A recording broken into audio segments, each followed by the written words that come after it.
ಹೇ guys, ಎಲ್ರಿಗೂ ನಮಸ್ತೆ. Welcome back to Suhasini vlogs. I hope ಎಲ್ಲರೂ ಚೆನ್ನಾಗಿದ್ದೀರಾ.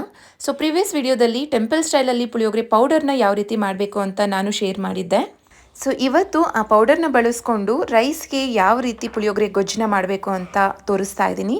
ಸೊ ವಿಡಿಯೋನ ಎಲ್ಲೂ ಸ್ಕಿಪ್ ಮಾಡದೆ ಕೊನೆ ತನಕ ನೋಡಿ. ಸೊ ಬನ್ನಿ ಹೇಗೆ ಮಾಡೋದು ಅಂತ ನೋಡೋಣ. ಮೊದಲಿಗೆ ಒಂದು ಪ್ಯಾನ್ಗೆ 1/4 ಕಪ್ಪಷ್ಟು ಎಣ್ಣೆನ ಹಾಕ್ಕೊತಾ ಇದ್ದೀನಿ. ಒಂದು 8ರಿಂದ 10 ಟೇಬಲ್ ಸ್ಪೂನ್ ಅಂತಲೇ ಹೇಳ್ಬೋದು. ಪುಳಿಯೋಗರೆ ಗೊಜ್ಜು ಮಾಡ್ಕೊಳ್ಳೋವಾಗ ಸ್ವಲ್ಪ ಎಣ್ಣೆ ಜಾಸ್ತಿನೇ ಬೇಕಾಗುತ್ತೆ. ರೈಸ್ಗೆಲ್ಲ ಮಿಕ್ಸ್ ಮಾಡ್ಕೊಳ್ಳೋ ಅಷ್ಟರಲ್ಲಿ ನಾವು ಆ್ಯಡ್ ಮಾಡ್ಕೊಂಡಿರೋವಂಥ ಎಣ್ಣೆ ಸಾಕಾಗುತ್ತೆ. ಎಣ್ಣೆ ಕಾದ್ಮೇಲೆ ಬೇಕಾಗಿರೋಷ್ಟು ಕಡಲೆ ಬೀಜನ ಆ್ಯಡ್ ಮಾಡಿಕೊಂಡು ಕ್ರಿಸ್ಪಿನೆಸ್ ಬರೋವರೆಗೂ ಫ್ರೈ ಮಾಡ್ಕೊಂಡಿದ್ದೀನಿ. ಈಗ ಸೇಮ್ ಪ್ಯಾನ್ಗೆ 1 ಟೇಬಲ್ ಸ್ಪೂನ್ ಅಷ್ಟು ಸಾಸಿವೆನ ಆ್ಯಡ್ ಮಾಡ್ಕೊತಾ ಇದ್ದೀನಿ. ಸಾಸಿವೆ ಚಿಟಪಟ ಅಂದಮೇಲೆ 2 ಟೇಬಲ್ ಸ್ಪೂನ್ ಅಷ್ಟು ಉದ್ದಿನಬೇಳೆ, 1 ಟೇಬಲ್ ಸ್ಪೂನ್ ಅಷ್ಟು ಕಡಲೆಬೇಳೆ, 1ರಿಂದ 2 ರೆಂಬೆ ಅಷ್ಟು ಕರಿಬೇವನ್ನ ಆ್ಯಡ್ ಮಾಡಿಕೊಂಡು ಮೀಡಿಯಂ ಫ್ಲೇಮಲ್ಲಿ ಇಟ್ಕೊಂಡು ಉದ್ದಿನಬೇಳೆ ಮತ್ತು ಕಡಲೆಬೇಳೆ ರೋಸ್ಟ್ ಆಗೋವರೆಗೂ ಫ್ರೈ ಮಾಡ್ಕೊಂಡಿದ್ದೀನಿ. ಕರಿಬೇವು ಸ್ವಲ್ಪ ಜಾಸ್ತಿ ಆ್ಯಡ್ ಮಾಡ್ಕೊಳ್ಳೋದ್ರಿಂದ ಟೇಸ್ಟ್ ಚೆನ್ನಾಗಿಯೇ ಇರುತ್ತೆ. ನಾವು ಪುಳಿಯೋಗರೆ ಪೌಡರ್ನ ಮಾಡ್ಕೊಬೇಕಾದ್ರೆ ಮೆಣಸು ಮತ್ತು ಒಣಮೆಣಸಿನ್ಕಾಯಿನ ಆ್ಯಡ್ ಮಾಡ್ಕೊಂಡಿರ್ತೀವಿ. ಸೊ ಅದರಲ್ಲೇ ಖಾರ ಜಾಸ್ತಿ ಇರುತ್ತೆ. ಈಗ ಜಸ್ಟ್ 1ರಿಂದ 2 ಒಣಮೆಣಸಿನ್ಕಾಯಿನ ಸೇರಿಸ್ಕೊಂಡ್ರೆ ಸಾಕಾಗುತ್ತೆ. ಸೊ ಹೊರಗಡೆಯಿಂದ ಪುಳಿಯೋಗರೆ ಪೌಡರ್ ತಂದು ನೀವು ಯಾವ ರೀತಿ ಮನೇಲಿ ಮಾಡ್ಕೊತಿರೋ ಸೇಮ್ ಅದೇ ರೀತಿನೇ ಇವಾಗ ಮಾಡಿಟ್ಕೊಂಡಿರೋಂಥ ಪೌಡರ್ನ ಆ್ಯಡ್ ಮಾಡಿಕೊಂಡು ಎಣ್ಣೆಗೆ ಒಂದು 2 ಮಿನಿಟ್ಸ್ ಕೈ ಆಡಿಸ್ಕೊಬೇಕು.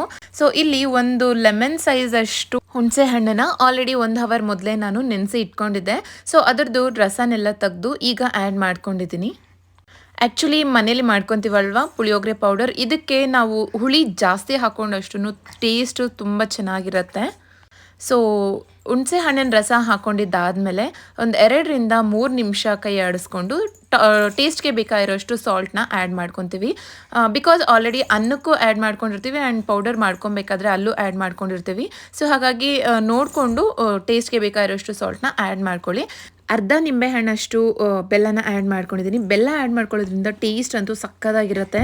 ಸೊ ಕೆಲವೊಬ್ಬರಿಗೆ ಸ್ವೀಟ್ ಮತ್ತು ಖಾರ ಎರಡೂ ಇಷ್ಟ ಆಗೋದಿಲ್ಲ. ಬಟ್ ಪುಳಿಯೋಗರೆ ಗೊಜ್ಜು ಮಾಡ್ಕೊಳ್ಳೋವಾಗ ಒಂದು ಸ್ವಲ್ಪ ಬೆಲ್ಲ ಆ್ಯಡ್ ಮಾಡೋದ್ರಿಂದ ಟೇಸ್ಟ್ ಅಂತೂ ಎಕ್ಸ್ಟ್ರೀಮ್ ಲೆವೆಲ್ ಗೈಸ್.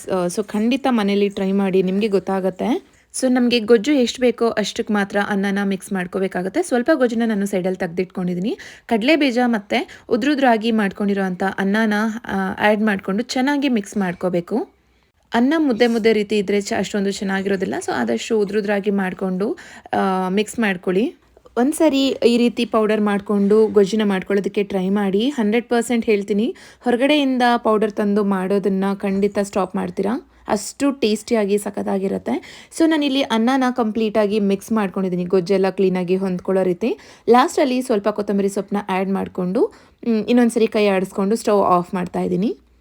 ಇದ್ರದ್ದು ಟೇಸ್ಟ್ ಮತ್ತು ಸ್ಮೆಲ್ ಕೂಡ ಅಷ್ಟೇ ತುಂಬ ಚೆನ್ನಾಗಿ ಬರ್ತಾ ಇರುತ್ತೆ. ಹೊರಗಡೆ ಟೆಂಪಲ್ ಸ್ಟೈಲಲ್ಲಿ 100% ಯಾವ ರೀತಿ ಸಿಗುತ್ತೆ ಅದೇ ರೀತಿಯೇ ಮಾಡ್ಕೋಬೋದು. ಸೊ ನೋಡಿದ್ರಲ್ವಾ ದೇವಸ್ಥಾನದಲ್ಲಿ ಕೊಡೋವಂತಹ ಪುಳಿಯೋಗರೆನ ಯಾವ ರೀತಿ ಮಾಡ್ಕೊಳ್ಳೋದು ಅಂತ. ಇದಕ್ಕೆ ಪುಳಿಯೋಗರೆ ಪೌಡರ್ನ ಯಾವ ರೀತಿ ಮಾಡ್ಕೋಬೇಕು ಅಂತ ಪ್ರಿವಿಯಸ್ ವಿಡಿಯೋದಲ್ಲಿ ಶೇರ್ ಮಾಡಿದ್ದೀನಿ. ಯಾರಿಗಾದ್ರೂ ಇಂಟ್ರೆಸ್ಟ್ ಇದ್ರೆ ಚೆಕ್ ಮಾಡಿ. ಹೋಪ್ ನಿಮಗೆ ಈ ರೆಸಿಪಿ ಇಷ್ಟ ಆಗಿರುತ್ತೆ. ಇಷ್ಟ ಆಗಿದ್ರೆ ಪ್ಲೀಸ್ ಲೈಕ್ ಮಾಡಿ, ಫ್ರೆಂಡ್ಸ್ ಫ್ಯಾಮಿಲಿಗೂ ಶೇರ್ ಮಾಡಿ ಅಂತ ಹೇಳ್ತಾ, ಇನ್ನು ಯಾರು ನನ್ನ ಚಾನೆಲ್ನ ಸಬ್ಸ್ಕ್ರೈಬ್ ಮಾಡಿಲ್ವೋ ಪ್ಲೀಸ್ ಸಬ್ಸ್ಕ್ರೈಬ್ ಮಾಡ್ಕೊಳ್ಳಿ. ಸೊ ನೆಕ್ಸ್ಟ್ ರೆಸಿಪಿಯಲ್ಲಿ ಮತ್ತೆ ಸಿಗ್ತೀನಿ. ಅಲ್ಲಿವರೆಗೂ ಎಲ್ರಿಗೂ ಬಾಯ್.